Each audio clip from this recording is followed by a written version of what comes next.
विजू भाऊ, तुम्ही जिवंत जीवामृतचा प्रयोग केला. जिवंत जीवामृत कसं तयार केलं होतं थोडं सांगणार का? हो सर.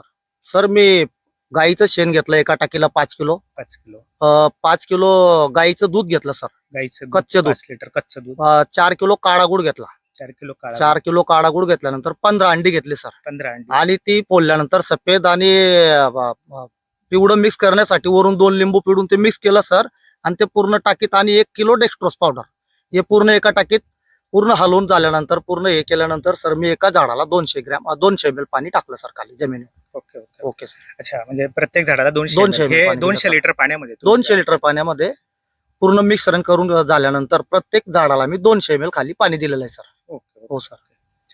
जिवंत जीवामृत विजू भाऊंनी जसं केलं, तर आपल्याला आपल्या शेतात जिवंत जीवामृत तयार करायचं असेल तर विजू भाऊंनी ज्या पद्धतीने जिवंत जीवामृत तयार केलं त्याच पद्धतीने आपण आपल्या शेतात जिवंत जीवामृत तयार करू शकता.